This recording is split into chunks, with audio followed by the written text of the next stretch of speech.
This episode of Capes and Lunatics is brought to you by Tweaked Audio. Get awesome headphones, go to tweakedaudio.com and use the coupon code Southgate to get 30% off, free shipping, and a lifetime warranty. Or you can get there through the link on our website, southgatemediagroup.com.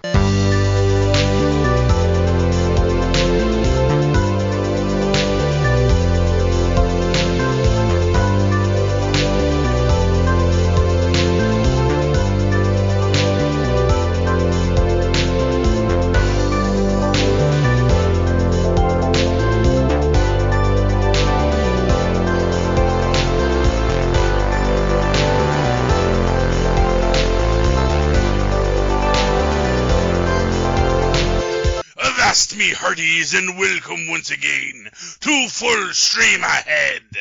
I am your host, Charlie, the Professor Esser, and with me, as always, is me first meet, me skinny rich friend. It's Mozz. Hey, Mozz, welcome aboard once again to Full Stream Ahead. Tonight's episode, I'm Not Okay With This, Season 1, Episode 5, Another Day in Paradise. During a stint in detention, Brad offers Sid a truce, and an incident in the library leads to a high-stakes mission. John Entwistle, of course, is our director. Writers this week are Tripper Clancy, gets our teleplay-by credit. Jonathan Entwistle and Christy Hall get our developed by. And of course, this is all based on a comic book by Charles Forsman. Yay, Charles Forsman. Man. So this is our heist episode. Every good series needs to do a heist episode, and this is also an homage to the Breakfast Club episode. Yeah, I suppose it is too.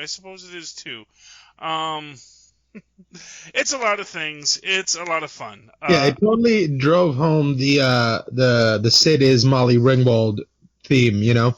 Yeah. Yeah.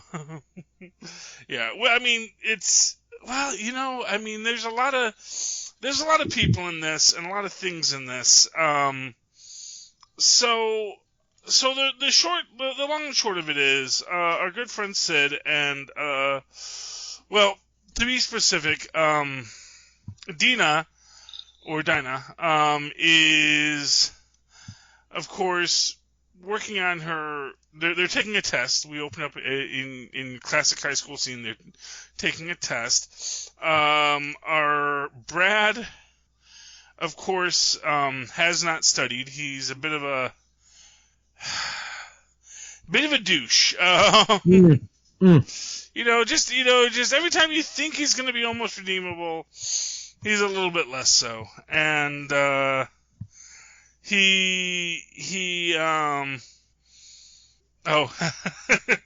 just to hammer in that Breakfast Hub, the storyline on this from IMDb says 5 eclectic students wind up in detention. Yeah. Good girl Dina, bad girl Jenny, lesbian Sydney, Jock Brad, and Geek Stanley. Exactly. Yes. And they even have their little, smoking a little bit of the marijuana moment.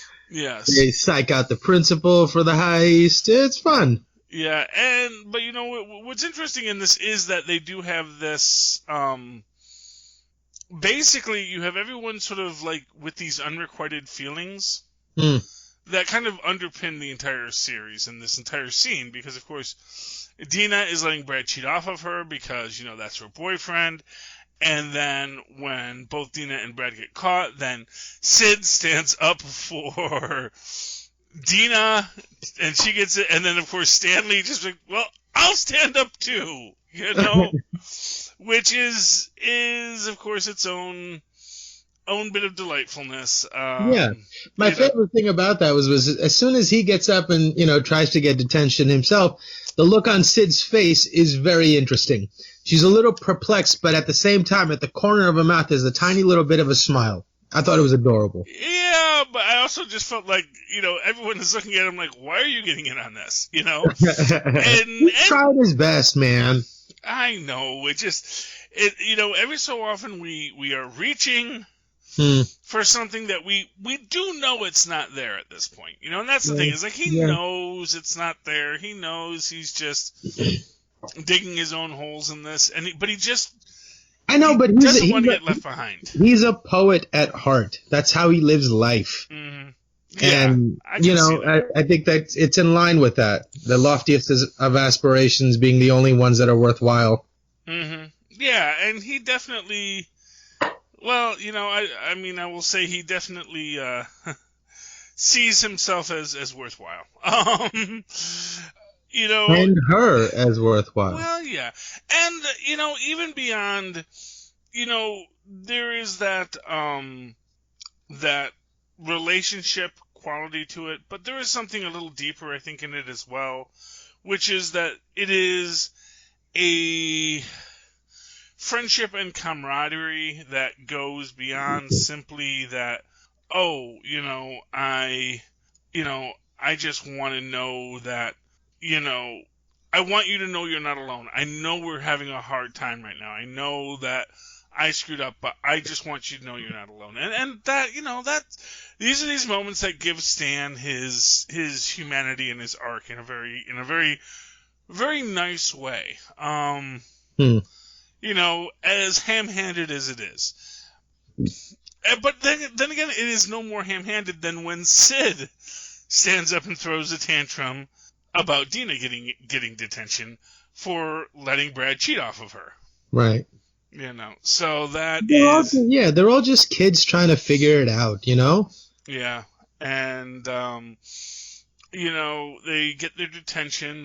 They are assigned the undesirable duty of cleaning out the gum from underneath the bleachers, which bleachers are stacks of chairs at an auditorium where that pull out. It actually relates to, it's an open-air stadium, and the bleachers are the parts that get sun-bleached. But anyway, that's why they're called bleachers. Interesting. Yes.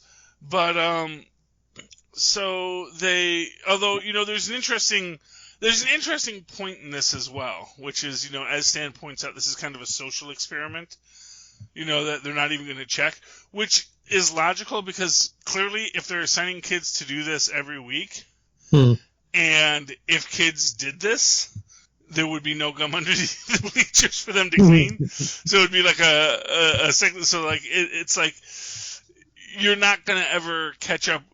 There's not going to be gum under the bleachers, basically, is the idea.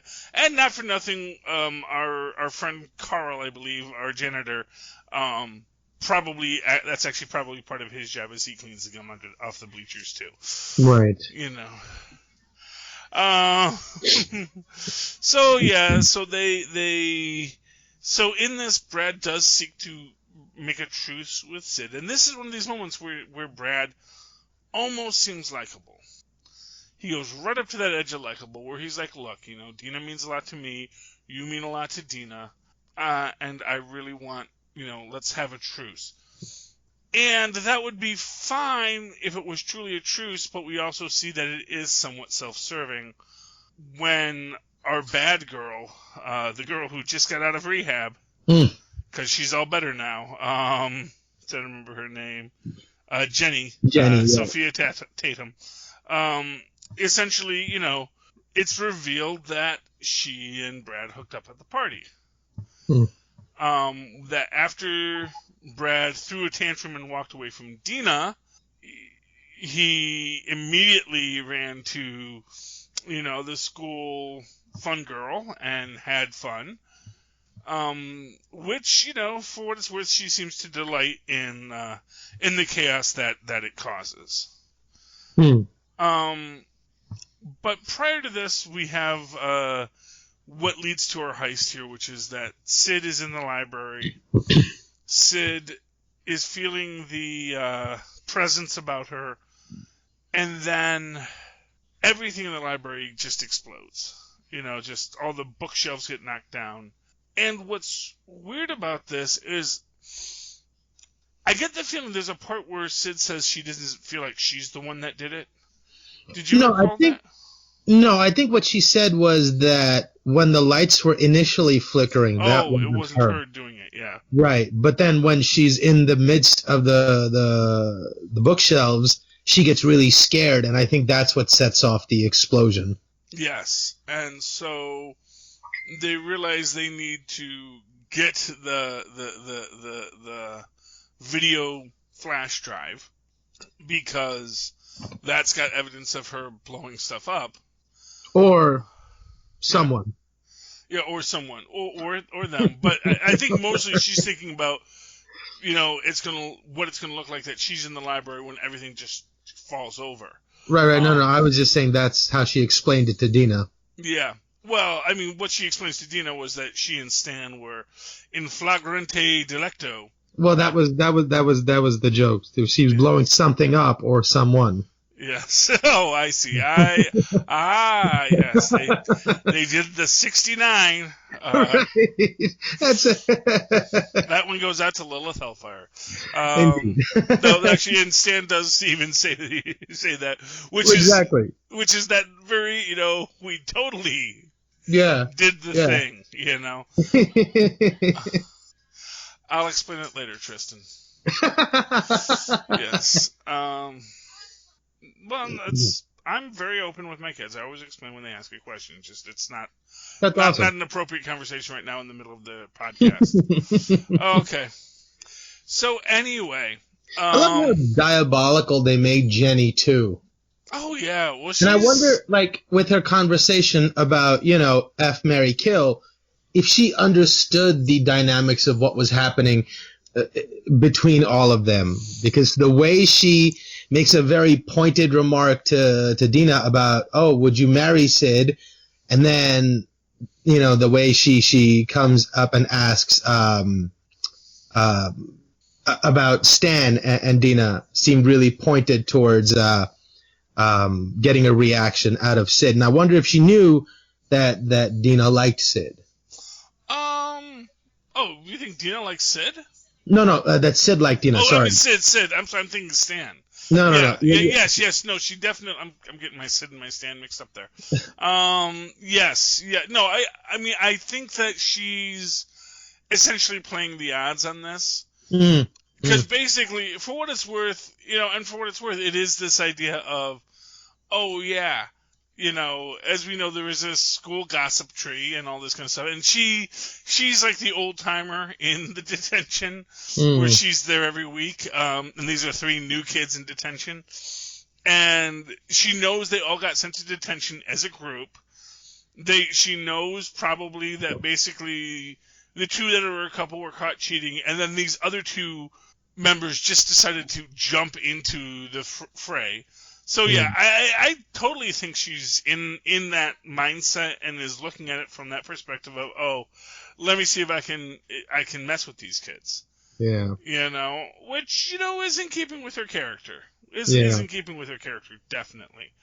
And for what it's worth, she is manipulating the situation for her own enjoyment, because for whatever reason, she is such an interesting, quintessential bad girl character, in the sense that she seems totally in control of things, but clearly is not in control of her life.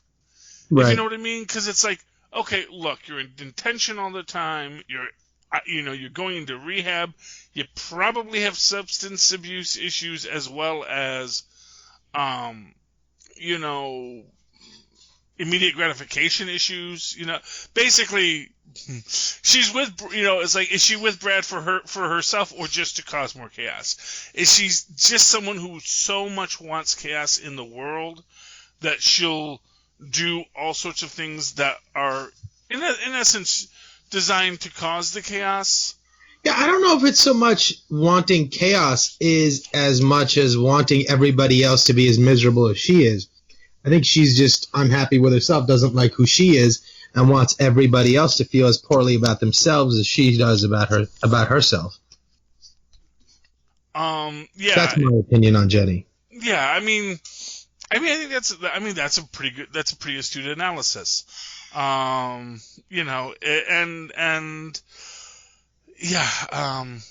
And I'm sure she has like a background and a life story that sort of informs why she acts the way that she does, or why she turns to drugs, or why she turns to, bad things.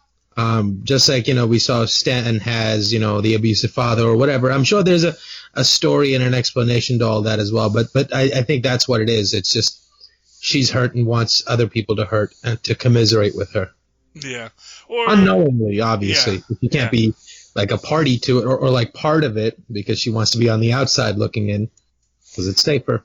Yeah. I mean, I don't know about commiseration so much as maybe, No, she's not the only one, I guess. Yeah. It seems like she wants to just cause the pain. She wants others to feel the pain that maybe she does as well. Yeah. And that's a fair cop, I suppose. It's interesting in the way that it all plays out.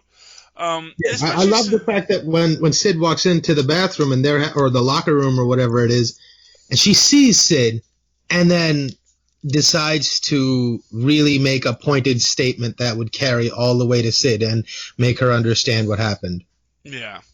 Well, exactly. And that's the thing, because she knows that, essentially it creates this idea that the only reason she slept with Brad in the first place was just to screw up Brad's relationship. Right. It's like if the copy girl had slept with Ross just to ruin his relationship with Rachel. Right. It's that episode was on today. That's the only reason why that jumps out in my mind. It is this thing there. It's not worth it to her unless this turns into a mess. And she goes and she helps it turn into a mess in this. And Dina, of course, is like mad. And Dina is in such an interesting spot here because she is feeling very much on the outside of this relationship. She and Sid always had this really great closeness, and now she knows there's so much going on in Sid's life that Sid is keeping from her, and she doesn't understand why. Because really, Dina is the person she should be talking to about all the stuff that she's seeing and having have happen. And all things being equal, it's entirely possible that had she done this, had Sid talked to Dina, maybe they could have had a better relationship on the whole thing. But that's for fan theories. Just a theory. They do pull the heist, which is getting this flash drive out of the principal's office. And in order to do that, they do work out this plan. And I like the fact that it's just the three of them and not the other two. Because there is that urge, like, if you really want to go with the full Breakfast Club analogy, right, where all five of them work together. But no, it's never going to be all five of them because the other two really are just there to cause trouble for people. Brad is self-indulgent and Jennifer is, self-destructive. And also, there's that interesting moment that happens at the end when they have successfully completed the heist, and the three of them are sitting on the floor by the lockers, and Sid allows herself to sort of be in that moment with Stan, and, sort of like tests the water out to see how it feels. Like when Stan pulls out the joint, he says, "Any takers?" And she turns to Dina and says, "Don't you want to try it and be cool like me and Stan?" Yeah. If you put them on as like a together, and the way she's leaning on his shoulder, like she's really enjoying that moment and taking it in and giving it a shot, Yeah, and for what it's worth, I'm sure there is that quality of it that is, this is a new friendship that she has with Stan, Right. And no, but it's also about like the public perception of it. First she says to Dina that, me and Stan did it. So she knows that Dina already thinks, that they are an item. And now she's going to lean into it and, try to be the together unit kind of thing with her. And I think if the other two were there, she wouldn't have felt as comfortable to have that vulnerable moment with Stan. Yeah, I just thought it was cute because it is your classic, dare play that they do there. Yeah. Don't you want to do drugs like us and be cool? Which, and for what it's worth, that whole dare psychology gets a call out in, I think, the 3rd episode or the 7th episode, but we won't get into that tonight. But it's nice, and that happens just before we get the big blow up with Brad and Jennifer and Sid and Dina. Because of course when they get into that quadrangle, that's where things get weird, because again, it is this thing where, I think Dina lashes out at Sid in that moment, because it just seems like one more thing being kept from her. But at the same time, of course, Sid just saw it, but then, of course, Brad immediately steps in with, oh, hey, we had a truce. It's like, yeah, we had a truce and you just punched me in the gut, It's like, it's not a truce if you're still shooting at people, Yeah, it's only a truce. It's only a truce because it's in your favor, and that's not a real truce. But of course, for what it's worth, Dina does see through everything and does, recognize the problem in her relationship with Brad. And even though she is directing her anger at everyone, including Sid, she does walk out of that with, I think, a real, sense of righteousness in her walking away. Yeah. That she's going to leave all of this behind, because really all of this is, not worth her time. People are lying to her and she doesn't like being lied to. Yeah. Even, both the people that she wants to trust, like Brad, who is betraying her, and then people that she's always trusted, like Sid, who are hiding things from her. Yeah. And so it's understandable why, Dinah is upset in this, as she's, walking away from this scene. And of course that's also, again, the thing that is that really telling aspect of this, which is that, Dinah is the odd man out in all of these situations. She's never really in the in crowd that Brad has brought her into. Now she feels excluded from the crowd that she and Sid had.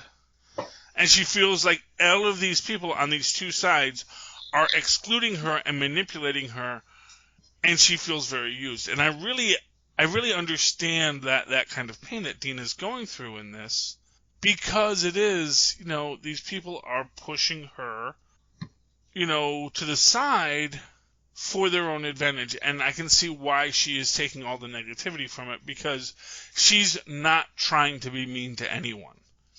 At no time is she being duplicitous with people. At no time is she being cruel to anyone. Everyone else is just hiding things and lying from her. And so I get Dina's frustration with the world as it is. Yeah. And I think that's a very nice item in there. One thing I want to circle back to is the janitor. It's just a one little gag scene for Carl, where they decide to have Dina try and get the keys from the janitor, and it is just such a bad cliche. Cringy, awkward, but adorable at the same time. It's like, well, and of course, the scene before this, well, we need to get the keys from the janitor, and Sid's like, we need someone with boobs. And of course, goes to Dina, and and of course, poor Carl, who's like, okay, first off, you're 16, so ooh, and second off, I'm gay and happily married, so it's like, strike three, sweetheart, strike three, and, next time, but then also, he's gonna be cool. It's like, you know what, just ask, you want the keys? Here, go, give me the keys, get them back to me in 20, and, I never saw anything, which is nice in its own way, it's nice in its own way that he is gonna show this girl this kindness after she just really embarrasses herself in this way. You know. Right. Also because, it was an opportunity for him to teach her something. Yeah. And also, for what it's worth, maybe it's like he also got to feel seen. Because as the school janitor, he knows people only see him when they want something. And, this was a great moment for him to actually be able to say, hey, I'm not the guy you think I am. I'm not, I'm just a civil employee. I didn't get that sort of sense from him. He seemed sorted out enough, like comfortable with who he was, that I didn't see that as a concern from him. He was just like, hey, I'm just going about my day. And hey, look at this kid about to walk down the... Let me help this kid out. Hey, come on, walk on this side of the road. You're going to get hurt if you walk on that side. There you go. Off you go. That's how I saw it, Yeah, I can see that. Okay. Yeah, but, this is, I think, for all of its twists and turns and maybe betrayals, I just gotta say, this is probably one of the most fun episodes, I think, of the series. I think the entire heist plan, it's fun, seeing Stan, making his plan, the double burrito, triggering the smoke alarm and all that kind of stuff. All these things which I just think really, feed into it nicely. I think it all works really good in the way that it comes off. And even though, yes, there is this weight and this worry, it's clear that, there was fun to be had in this episode, and it may be, although we are going to have other moments that seem fun, I think that the roller coaster gets a lot more, ups and downs after this. Where I think that basically we get a nice high and then we get a little low when it's like talking about, the shadow thing and all that kind of stuff. And then, of course, the breakup with Brad and Dina and the whole Jenny thing. Those are downers, but that really overall you're coming off of this on a real high.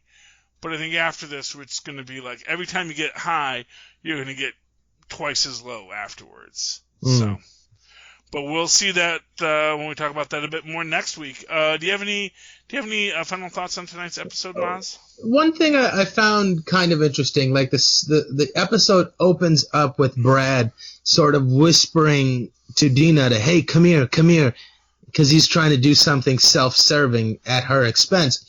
And you sort of get a mirror of that moment when Sid is outside at the doors going, Stan, come here, to try to get him to do something self-serving for her. I thought it was an interesting little mirror there.